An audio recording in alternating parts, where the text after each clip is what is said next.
What's up everybody, welcome to Tech Savvy Buyer. So this is Project Xenomorph, and as you can see the name is actually really appropriate since it looks just like a Xenomorph, which is an alien. But anyways, I'm going to walk you guys through exactly what is inside this build, what I did to customize it the way I did. But before I do, I want to give a huge shout out to IVC VPN for sponsoring this video. If you guys don't have a VPN service, you need to check out IVC VPN. They are offering 90% off still currently as part of their Black Friday sale, and it's going through until New Year's. I believe it still is. Click on the link below, you'll get taken through my link, and that'll give you access to the discount price. It's about less than $1 a month, so for 5 years, less than $1 a month. It's about 60 bucks, guys.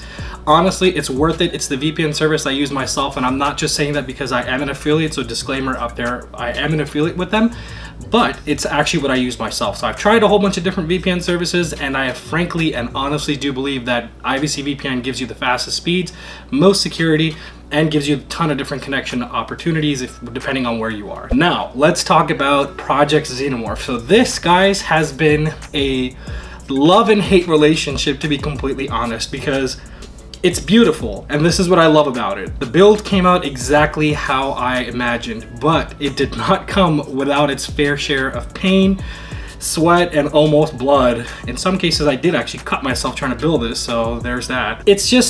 It was a ton of work. But anyways, I'm gonna talk about what the specs are inside this and why I chose to go with these specs. So clearly, I'm a YouTuber, and this is gonna be my primary rig. So it's gonna be for my gaming, but mostly for editing because I don't really get time to play as many games as I would like to.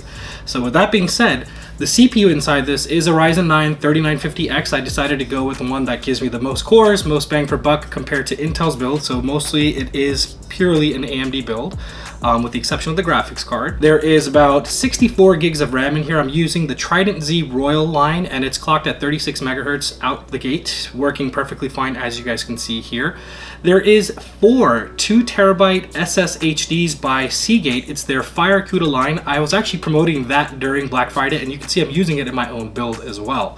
So these hard drives are perfect for mass storage. It's probably not something I'm using to boot and play games off of, and obviously that's the reason why I'm taking advantage of both the M.2 slots available on this board. Speaking of the board, this is the ASUS X570 Crosshair Hero, actually 8. It's an actually solid board. It's the newest architecture from AMD, Gen 3, and it supports Gen 4 PCI, which gives you those fast speeds in between and gives you those more lanes to use together in conjunction with the fast speeds. So I've got the board over there that's by ASUS. The graphic card is still one of my old ones, actually. I'm still using a GTX 1080 Ti. The only thing I changed was I picked up a Glacier water block from Fantex to use for cooling it. So I took off the fan and got rid of all that stuff to actually keep it as part of the custom loop. In terms of the power supply, it's still an 850 G2 by EVGA. That's still enough power for all the stuff that you see here. So those are really the core things in terms of specs that are inside this computer. I've got a good processor, tons of RAM, great motherboard, tons of storage. So speaking of the M.2 storage, there's a Samsung 970 1TB drive in there, and then there's a Sabrient Rocket 1TB Gen 4 SSD in there as well. So in total, there is basically 10 terabytes of storage on this. So clearly this is something I'm going to be using for editing and stuff, even making this video with this build. Now, specs aside, obviously this is completely custom, and you're probably seeing a lot of stuff on this that's not typical to this case, and I'm going to talk about the case as well, why I chose this case, what I did to it, which you probably already saw in the intro of today's video, but I'll also share all the custom stuff that you see here. So all of the fittings are from Bykski, and I bought all the Bykski fittings from AliExpress, believe it or not, because that's how I got it cheapest, even factoring in the shipping coming from China. Now, Bykski does have a US website if you want to choose to buy it from there, but at that price point, you're better off using stuff from EKWB and getting it directly from them because it's the same price. The only reason I went with Bykski in this case was because it saved me a fortune and gave me more budget to spend on the actual core components. Now, in terms of blocks, I did decide to stick with EK, and I have an EK monoblock made specifically for this motherboard. There's a EK D5 pump attached to it as well, and I'll talk about some of the challenges with using a pump with this setup.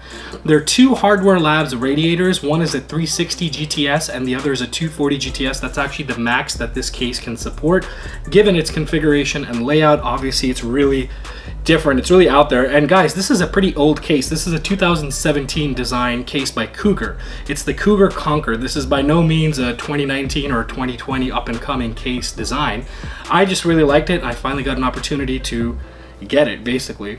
Now for the reservoir, I'm using a custom made reservoir for this case that's made by Bykski. There's two manufacturers that actually make this. You can pick one up from Barrow and you can pick one up from Bykski. I chose to go with Bykski just because some of the other things I got were from Bykski, and I actually negotiated that with the seller on AliExpress to get everything at a very, very large discount. And part of the stuff that you can see that's really custom here is this front side panel. So typically the side panel that comes with the Cougar Conquer is like that bronze, orangey type finish. Initially, I was trying to make that blue and cover it up, but that's because I didn't have plans to put a distro plate in the back there. And I decided to go with the distro plate, and hence I wanted something that was more clear and transparent. So the same seller actually had this custom side panel available.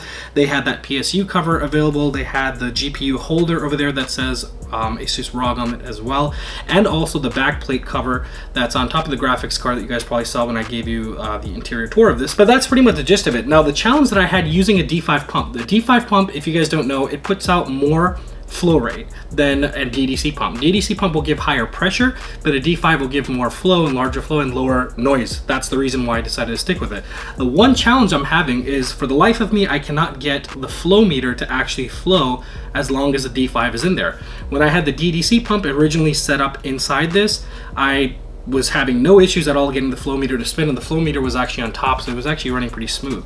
The other thing that's custom in here, you can see our custom sleeve cables. That is actually not done. So this, this project is overall not complete yet. I'm still going to get custom sleeve cables that are coming and through CableMod, believe it or not, and I'm going to be having that route directly through the PSU so I can get rid of the mess that's behind here. So the one thing I really hate about this case is cable management. It is horrible. There's no way I'm going to ever want to build in this case again. And last but not least, in terms of components, there are 5 fans on here. These are ALSI X12 fans. Again, these are also from AliExpress. They were the only ones aside from the Corsair LL120s that are white. They have a frameless design and they give good static pressure for radiators. So it actually turns out to work really well, and they don't produce a lot of noise either. Like at their lowest speed, which is enough to keep the system cool, they are producing less than 30 dB of noise, which is practically, at this point you can't hear it when it's sitting about a couple of feet away from you and what you're working. So that's the build, and that's how everything came together. Now this case originally comes with, the original side panel. It comes in black. I actually stripped down the entire case, sanded it down, primed it, wet sanded it, gave it coats of solid paint from Rust-Oleum, and then I covered it with some satin polish, I believe. Yes. Gave it a couple of coats, about 5 or 6 coats, because the more stuff you're going to be doing, like using screwdrivers and stuff, it's just areas to get it scuffed up, and I didn't want to scuff it up because the finish is actually pretty nice. So it came out pretty nice, guys, and seriously, it's not that it looks that nice in front of you on the camera, but it actually is a really nice, consistent finish across the board. There are some areas where the paint started to chip while I was putting everything together, and that's normal, especially in the areas where you're going to be screwing stuff in. That's something you can't really prevent, unfortunately, since this isn't getting powder coated or anything like that. But overall, it came well.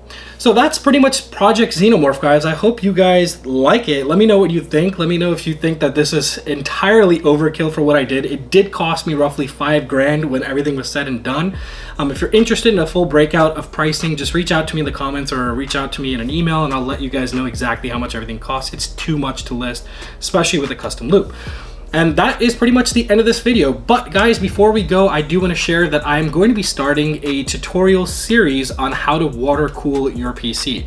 So if you've been interested in trying to set up a custom loop, whether it's with, flex pipes or you're using hard tubing, I just want to say that it's really simple. It's not that hard. You just have to be patient, and you just have to have a budget set aside for it, because it's definitely not a cheap thing.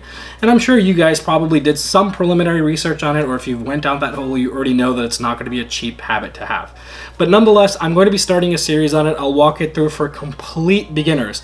I did this after 7 years. After 7 years, I decided to go with a custom loop again. The last time I did a custom loop was over 7 years ago. So it's been a long time, and I still was able to get in and get it done without having any major issues, except for the flow meter there, which is purely on me. Again, there's just so much customization abilities that you can use. You can put your color of coolant.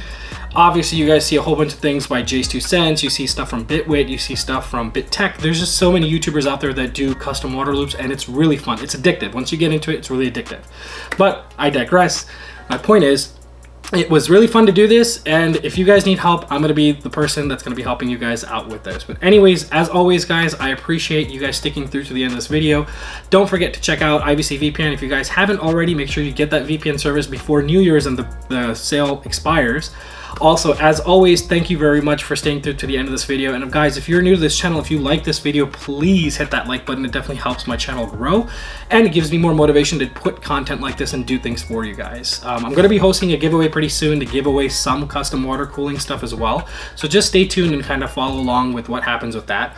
Again, if you're not subscribed, hit that subscribe button and hit that notification bell so you're up to date with everything I'm putting out. And that is pretty much the end of this video, guys. I appreciate it again very much for you sticking through to the end of this, and I will see you on my next one. Peace out.